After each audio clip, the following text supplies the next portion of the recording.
معزز سامعین، جناب مولانا اسرار الحق صاحب ممبر پارلیمنٹ دہلی کی دیوبند آمد اور اس اجلاس میں شرکت ہماری خوشیوں کو دوچند کر رہی ہے۔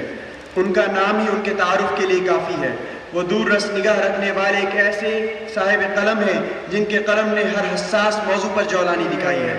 انہوں نے موجودہ سیاست کے اندھیروں میں اسلامی قیادت کا ایک ایسا چراغ روشن کیا جس کی لو بڑھتی چلی جا رہی ہے۔ حالیہ انتخابات نے ثابت کر دیا کہ ان کی فتح یابی صالح فکر، مومنانہ فراست اور قائدانہ صلاحیت کا نتیجہ ہے۔ قاسمی برادری کو آج ان پر فخر ہے۔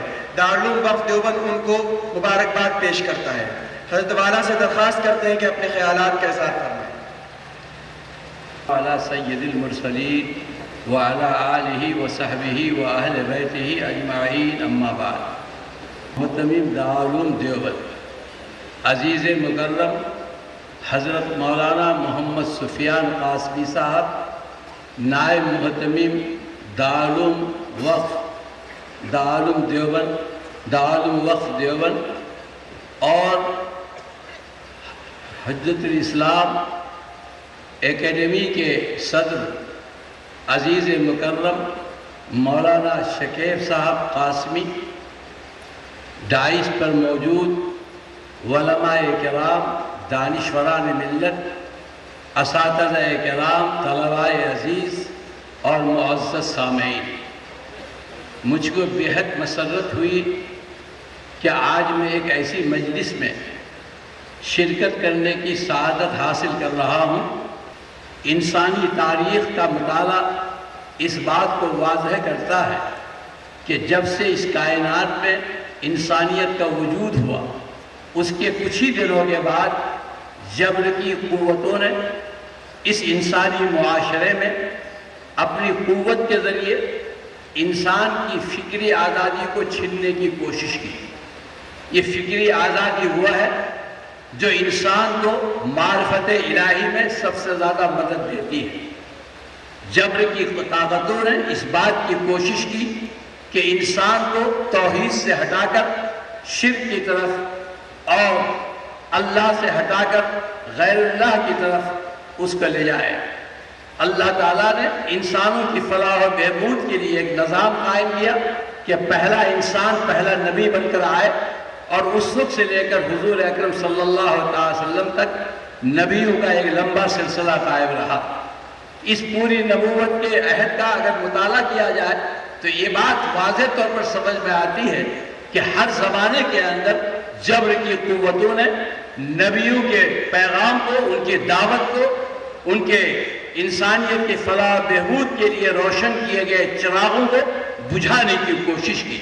لیکن اللہ نے ہر عہد کے اندر اپنا کلام نازل کیا، اور اس کلام کے ذریعے سے اس علم کی روشنی میں وقت کے نبیوں نے اپنے اپنے زمانے میں ان جبر کی قوت طاقتوں کا زبردست مقابلہ کیا، اور انسانوں کے ایک بڑے طبقے کو ہمیشہ راہ راست پر رکھنے کی کوشش کی۔ یہ سلسلہ ہمیشہ چلتا رہا، یہاں تک کہ حضور اکرم صلی اللہ علیہ وسلم کے زمانے میں بھی یہ سلسلہ سامنے آیا، اور آپ کو بھی جبر کی ان طاقتوں سے پورا مقابلہ کرنا پڑا۔ قرآن نے اسی لیے اس کی اہمیت کو محسوس کرتے ہوئے یہ بتایا کہ الفتنۃ اشد من القتل، یہ جو جبر کی طاقتوں کی طرف سے انسانی معاشرہ کو برباد کرنے کے لیے ہمیشہ جن حربوں کا استعمال کیا جاتا ہے، یہ فتنہ ہے، اور یہ فتنہ خون سے بھی زیادہ خطرناک ہے۔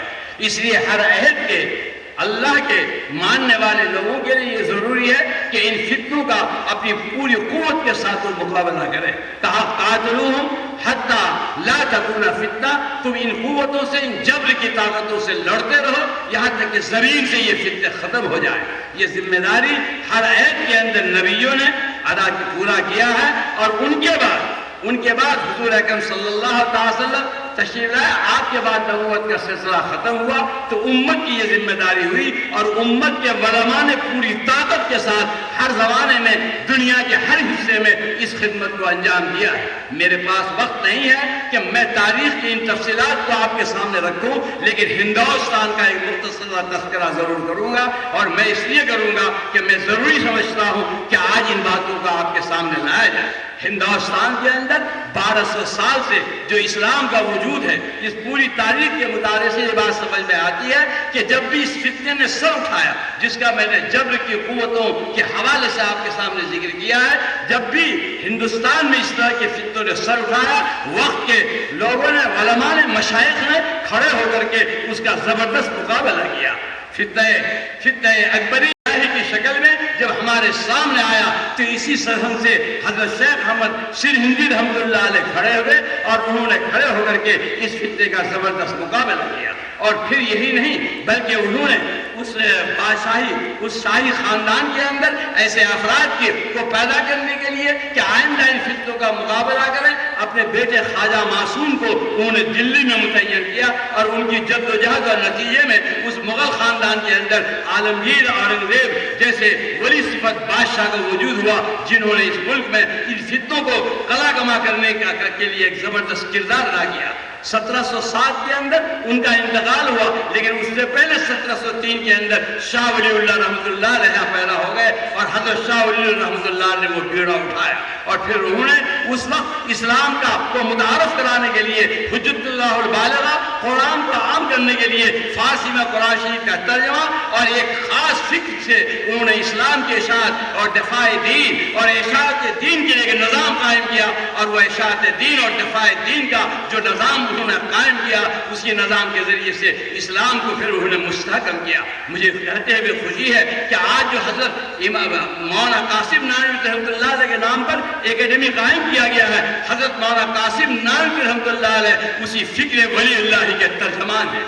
انہوں نے اسی اعتدال فکر کو اور اسی طریقے کو جو اشاعت دین اور دفاع دین کے لیے حضرت شاہ ولی اللہ رحمۃ اللہ علیہ نے قائم کیا تھا، اس کی پوری ترجمانی حضرت مولانا قاسم نانوتوی رحمۃ اللہ علیہ نے کی، اور علماء دیوبند تمام کے تمام اسی فکر ولی اللہ کے ترجمان ہیں۔ اور اسی انداز پر آج کے اس پورے دور کے اندر پوری دنیا میں اسلام کے تعارف کرانے کے لیے اس طریقے کو اپنایا گیا اور اس کے ذریعے سے اسلام کا تعارف کرایا گیا۔ اس لیے میں ضروری سمجھتا ہوں کہ ہر عہد کے علماء نے کم از کم اس تاریخ اس دور کے اندر، جیسے حضرت سرہندی رحمۃ اللہ علیہ نے اس زمانے میں اصلاح کے لیے جو خطوط لکھے، وہ خطوط آج ہمارے سامنے موجود ہیں، اور ان خطوط کے پڑھنے سے یہ اندازہ ہوتا ہے کہ معروضی استدلال اور منفی رد عمل سے بچتے ہوئے مثبت رد عمل کے ذریعے سے اسلام کا تعارف کس طرح کرایا جا سکتا ہے۔ اس عہد کے اندر اشاعت دین کے سلسلے میں کون سے قدم اٹھائے گئے اور دفاع دین کے لیے منکرات کو روکنے کے لیے کون سا اقدام انہوں نے کیا، ان کی تحریروں سے ہمیں ملتا ہے۔ آج اگر ہم ان کے مکتوبات کو پڑھتے ہیں تو یہ لگتا ہے کہ اس عہد کے اندر اشاعت دین اور دفاع دین کے لیے جبر کی طاقتوں کا مقابلہ کرنے کے لیے انہوں نے ایک خاص انداز استعمال کیا، اس لیے کہ الزامی جواب اور منفی رد عمل سے ہم اسلام کو نہیں پھیلا سکتے۔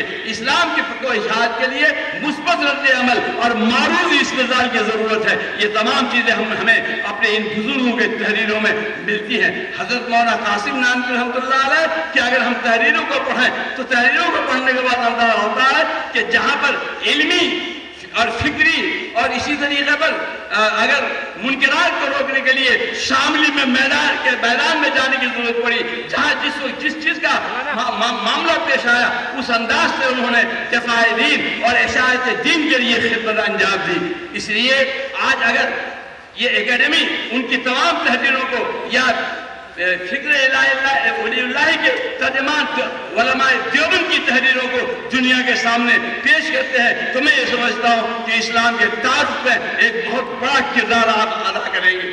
آج دنیا منتظر ہے کہ کس طریقے پر ہم اشاعت دین اور دفاع دین کے لیے عام سے عام قدم اٹھائیں، ایسی تحریر لائیں، ایسی بات کہیں، ایسا نظریہ پیش کریں کہ دنیا اس کو قبول کرے۔ آج براہین کی دنیا ہے، آج کی دنیا اب کرامات کی دنیا نہیں ہے، معجزات کی دنیا نہیں ہے، آج کی دنیا مشاہدات کی دنیا ہے۔ آج کی دنیا کے اندر ہم کو وہ تحریریں پیش کرنی ہے۔ ایک موقع پر حکیم الاسلام حضرت قاری طیب صاحب رحمۃ اللہ علیہ کی تقریر میں نے جامعہ ملیہ میں آج سے کوئی 30 سال پہلے مجھ کو سننے کا اتفاق ہوا، اس وقت حضرت قائد اعظم صاحب نے فرمایا تھا کہ کرامات کا زمانہ ختم ہو گیا، معجزات کا زمانہ ختم ہو گیا، اب مشاہدات کا زمانہ ہے۔ آج ہم کو سائنٹیفک انداز سے اسلام کو پیش کرنا پڑے گا اور استدلال کے ساتھ اور براہین کے ساتھ پیش کرنا پڑے گا۔ آج فکری چیلنج کا زمانہ ہے، عسکری مقابلہ کا زمانہ نہیں ہے، اس لیے فکری چیلنج کا مقابلہ کرنے کے لیے علمی گہرائی اور گہرائی اور علم کی برتری ہونا چاہیے اور اسے ہمیں حاصل کرنا چاہیے۔ مجھے خوشی ہے کہ عزیز محترم شکیب صاحب نے اس بیڑا کو اٹھایا ہے اور اپنے بزرگوں کی تحریروں کو آج کے زمانے میں پیش کر کے یہ دنیا کو بتائیں گے کہ آج اس وقت جو جبری قوت ہمارے سامنے ہے ان کا مقابلہ ہم کس انداز سے کر سکتے ہیں۔ ہمارے اسلاف اور بزرگوں نے کس انداز سے کیا۔ آج ضرورت اس بات کی ہے کہ ان چیزوں کو آگے بڑھایا جائے۔ یہ امت باج نہیں ہے، آج بھی اس امت کے اندر ایک سے ایک انسان موجود ہے۔ آج بھی ہمیں اس بات کی قوت حاصل ہے کہ ہم انشاءاللہ اسلام کے اشاعت اور اسلام کے دفاع میں چیلنجوں کا مقابلہ کرنے میں کہیں پر ہم پسپا نہیں ہوں گے۔ لیکن افسوس یہ ہے کہ ہماری توجہ کم ہو گئی ہے۔ بہت شوق سے سن رہا تھا زمانہ، ہم ہی سو گئے داستہ کہتے کہتے۔ اس لیے میں امید کرتا ہوں کہ اس سلسلے کو پورے ملک میں بڑھایا جائے گا اور پوری دنیا میں بھیجا جائے گا۔ اخیر میں ایک بات کہہ کے مجھے اپنی بات شروع کرتا ہوں۔ جب میں دارالعلوم میں طالب علم تھا، شامی ایک بڑے عالم تھے شیخ ابو عبد الفتاح ابو غدہ، وہ ہمارے ہاں دیوبند تشریف لائے تھے۔ دارالعلوم میں دور حدیث کے سبق میں وہ اچانک تشریف لائے اور دور حدیث کے سبق میں وہ شریک ہوئے۔ دوسرے دن حضرت محدث صاحب رحمۃ اللہ علیہ، حضرت قائد اعظم رحمۃ اللہ علیہ نے ان کے اعزاز میں دارالعلوم میں ایک جلسہ کیا۔ اس کے اندر وہ تشریف لائے، انہوں نے تقریر کی۔ اپنی تقریر میں ایک بات انہوں نے کہی تھی جو مجھے اب تک یاد ہے۔ انہوں نے کہا تھا کہ میں یہاں دور حدیث کے درس میں شریک ہوا، میں دنیا کے کئی ملکوں کا نام لیا تھا، مجھے یاد نہیں کہ 30 یا 35 ملکوں کا نام لیا کہ میں اتنے ملکوں میں دور حدیث میں شریک ہوا، لیکن حدیث کے درس کے اندر جو ہم نے طریقہ یہاں دیکھا، یہاں میں نے محسوس کیا کہ یہاں حدیث کا درس نہیں ہوتا ہے بلکہ ججمن ہوتا ہے۔ لیکن مجھے افسوس ہے کہ آپ نے اس کو اپنی ایک زبان کے اندر محدود کر رکھا ہے اور دنیا اس سے محروم ہے۔ اگر آپ اس کو مختلف زبانوں میں لائیں اور مختلف زبانوں میں لا کر کے دنیا میں پہنچائیں تو اس سے دنیا استفادہ کرے گا۔ میں اسے غریبی سے کہوں گا کہ اپنے بزرگوں کی ان تحریروں کو صرف اردو میں نہیں، آپ نے بہت اچھا کیا، ابھی میرے ہاتھ سے اجرا کرایا آپ نے ہیومن بینگ کا، مجھے پسند آیا۔ مختلف زبانوں میں جو آج کی زبانیں ہیں، مختلف زبانوں میں اپنے ان تمام چیزوں کو لائیے اور پیش کیجئے۔ انشاءاللہ آج بھی دیوبند اور دیوبند کا یہ علمی سرچشمہ اس لائق ہے کہ پوری دنیا میں وہ انسانوں کی فلاح و بہبود کی رہنمائی کرے اور ان کی فکری رہنمائی میں ایک نمایاں کردار ادا کرے۔ انہی باتوں کے ساتھ میں آپ سے رخصت ہوتا ہوں اور میں امید کرتا ہوں کہ آئندہ اس جہت پر اس کام کو آپ توسیع دینے کی اور آگے بڑھانے کی کوشش کریں گے۔ خدا حافظ، السلام علیکم۔